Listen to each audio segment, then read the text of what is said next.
I can go to a pharmacist for that. If you've stopped by a pharmacy recently, you've probably noticed some changes. In 2023, Ontario announced pharmacists could assess and prescribe for ailments including pink eye, UTIs, and acne. It might not stop there. The government is considering expanding that list to include even more ailments and to offer more vaccines, among other changes. But why? And why are some unhappy with the move?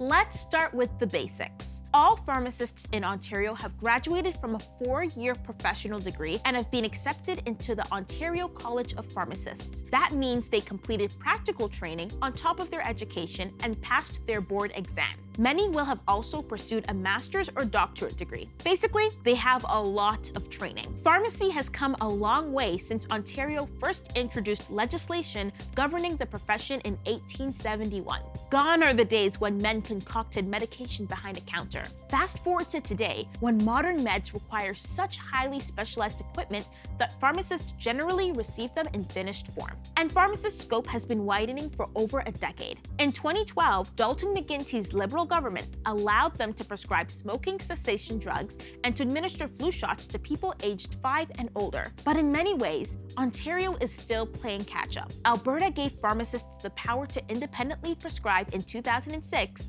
and several provinces followed suit. The thinking goes like this. Pharmacists are trained and regulated medical professionals who can be trusted to handle common ailments. They can take the pressure off family doctors and the hospital system.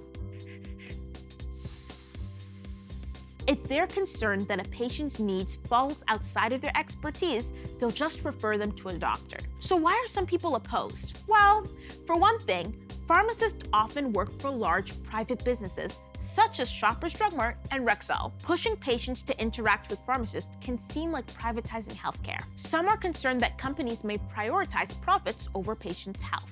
Others argue that patients should always see their family doctors to ensure continuity of care, and their family doc will have more context about their health history. Also, pharmacists aren't doctors. The priority, they argue, should be training more family doctors. So, what should you do the next time your allergies flare up or you have a nagging headache? That's a personal choice. Everyone's circumstances are different. But hopefully, now you have the information you need to make the best decision possible. Thanks for watching this episode on Nerds on Healthcare. If you have any questions about Ontario's healthcare system, you can find me on X at Marianne O'Catch. If you've enjoyed this video, click like and subscribe, and click anywhere around me for more helpful explainers. See you next time.